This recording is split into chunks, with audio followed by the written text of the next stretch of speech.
J'ai pas 3 secondes, même pas je regarde ta vidéo. Je swipe. Bon alors, qu'est-ce qu'il a encore à me dire celui-là? C'est quelque chose que je connais ou que je connais pas? Allez, je lui donne 2 secondes.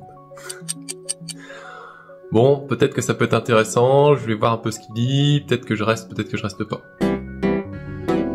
Allez, ok, c'est peut-être intéressant. Allez, on rentre dans le sujet.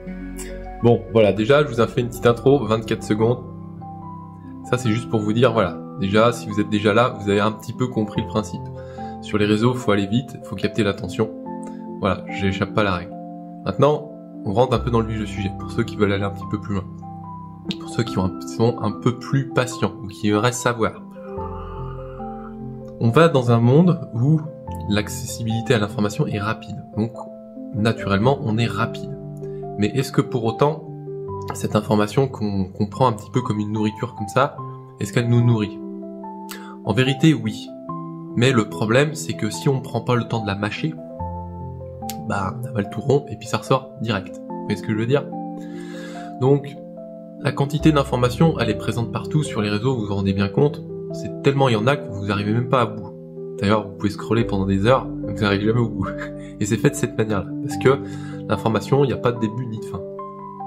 Maintenant, c'est de comprendre une information. Une seule information. Est-ce que vous la comprenez? Mieux que ça, est-ce que vous la mettez en pratique? Admettons, vous apprenez une recette de cuisine. Bon, vous avez lu la recette, ça vous fait peut-être l'eau à la bouche, vous avez peut-être envie de manger ce truc-là, mais est-ce que vous allez faire la recette? Ou est-ce que vous contentez de saliver devant, ah ouais, ça a l'air d'être bon ce gâteau, si vous voyez un gâteau, vous voyez ce que je veux dire? Et bien c'est justement ça. Prenez une information, et vraiment faites-en le tour. Et je vous assure, avec une seule information, vous pouvez faire de votre vie un miracle. Regardez, certains ont construit une seule chose dans leur vie et ça leur a tenu toute leur vie. Donc, encore une fois, vous pouvez voir autant d'informations que vous voulez, vous n'en serez jamais rassasié. Par contre, si vous prenez une information, que vous l'appliquez, que vous la décortiquez, que vous la connaissez sous tous ses angles, alors vous allez la connaître par cœur et vous arrivez à un point où cette chose va être véritablement intéressante pour vous. Et ça va vous passionner à un point où vous connaîtrez toute cette chose. Et ce sera plus sur les réseaux que vous verrez les choses, mais ce sera de vous qui donnerez l'information aux autres. Parce que c'est ça le but au fond. C'est quand on reçoit l'information, ensuite quand on en a plein, on n'a qu'une envie, c'est redonner. Comme moi par exemple avec ces vidéos. J'en ai regardé je sais pas combien, et maintenant je redonne. Et c'est notre but. On est fait d'une manière à prendre et donner. Prendre et donner, prendre et donner. C'est notre but, dans notre vie. On se nourrit des choses, et une fois qu'on en est nourri, on les redonne. Donc, est-ce que vous êtes suffisamment nourri de tout ce que vous entendez sur les réseaux, ou est-ce que vous avez encore besoin d'une information supplémentaire? Ça, je peux pas répondre à votre place, c'est à vous de faire votre check-up intérieur et de vous poser la question.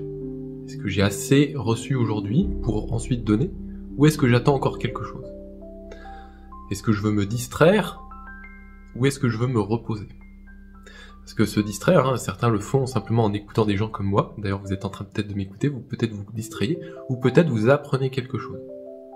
Et vous pouvez très bien être tranquille, heureux, joyeux, simplement avec vous-même.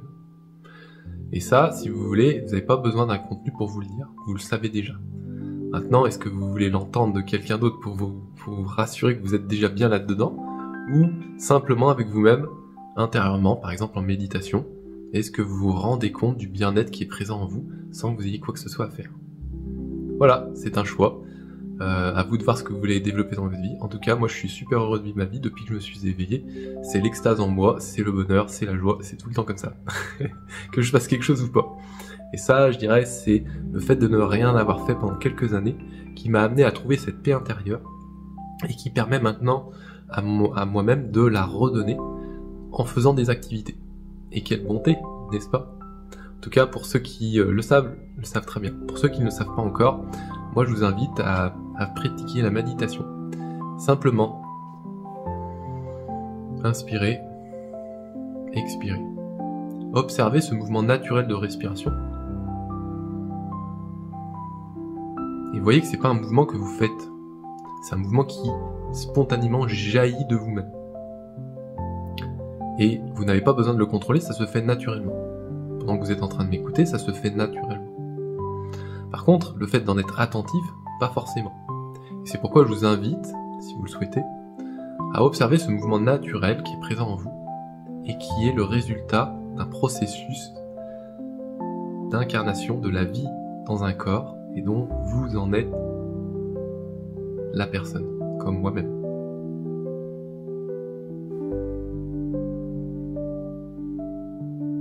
Observez cette vie en vous qui naît, qui jaillit sans cesse. Et voyez de quelle nature elle est. Est-ce qu'elle est plutôt agitée ou est-ce qu'elle est plutôt absente? Observez simplement.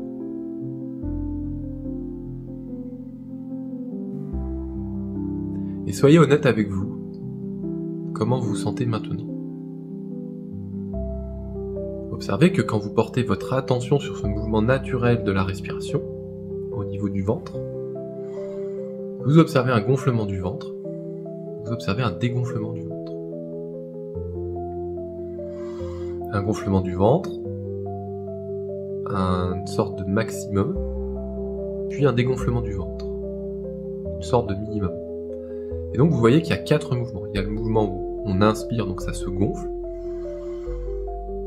un moment où ça bascule, on expire, et de nouveau un moment où ça bascule. Ces 4 mouvements-là, ces 4 étapes de la respiration, si vous les observez suffisamment correctement, en étant attentif, vous décomposez le mouvement de la respiration et vous vous connaissez dans votre mouvement vital de vie. Une fois que vous connaissez ce mouvement vital de votre vie et que vous en êtes attentif, alors vous êtes aligné avec vous-même. Et qu'est-ce qui se passe quand vous êtes aligné avec vous-même? Eh bien, regardez comment une rivière coule quand il n'y a pas d'obstacle. Elle coule naturellement. Dès lors qu'il y a un obstacle, l'eau s'accumule, et une fois que c'est bon, ça passe par-dessus. Quand on médite, on enlève les obstacles. Donc en gros, on laisse le flot de la vie couler naturellement. Et si le flot de la vie coule naturellement, qu'est-ce qui se passe? On est comme la rivière, on est tranquille. Donc si vous observez de l'agitation en vous, c'est peut-être parce que vous faites en sorte de vous désaxer, c'est-à-dire vous faites une activité, donc vous vous agitez par rapport à un état de tranquillité en vous qui est toujours tranquille. Et c'est cette différence de niveau entre l'intérieur qui est calme et votre activité qui peut justement vous décentrer de ce calme, qui crée ce gap, comme on dirait en anglais, ou cette différence, et qui fait qu'ensuite vous pouvez être fatigué, ou épuisé, ou en burn-out, etc. Mais dès lors où vous arrêtez l'activité, là, vous redescendez à votre état de tranquillité. Et là, vous vous sentez bien. Par contre, si vous descendez parce que vous êtes trop fatigué et vous vous endormez, alors là, vous passez dans un état où il y a vraiment plus d'activité, voire vous tombez dans l'inconscience. Et là, pareil, ça crée une différence ou un gap, vous voyez? Et ça, justement, c'est ce qu'on appelle la dépression. Donc quand vous êtes dépressif, c'est que vous êtes allé trop bas, vous êtes devenu inconscient de votre état de naturel de tranquillité, parce que vous avez eu trop d'activité, ou alors vous avez pris vous étiez trop anxieux par rapport à votre état de tranquillité, et vous vous disiez que c'était pas possible. Donc en méditant, simplement en étant attentif à votre mouvement naturel de la respiration, vous revenez à l'état initial. Si vous arrivez à l'état initial, vous verrez que vous vous sentez très bien. En tout cas, c'est ce que je vous souhaite. Si c'est pas déjà le cas. Donc voilà, j'espère que cette vidéo, qui pour le coup pouvait être un petit peu rapide au début, pour justement un peu capter votre attention, a su peut-être vous amener à mieux considérer le message que je vous présente ici, qui est de savoir se connaître pour mieux se réaliser et ainsi être heureux avec peu. Voilà, bonne journée à vous, merci, salut. Et post-scriptum, pour ceux qui... post-scriptum c'est sur les lettres. Les vidéos, je sais pas comment on dit. En tout cas, pour ceux et celles qui souhaiteraient aller un peu plus loin dans cette démarche de bien-être, j'organise régulièrement des méditations, une fois par semaine, gratuites le mercredi soir à 21h. Vous me contactez, je vous donne les informations. Et pour ceux qui veulent un petit peu des exercices de coaching pour rééquilibrer leur vie, vous me contactez également en message et je vous envoie les informations. Voilà, bonne journée à vous, à plus, salut.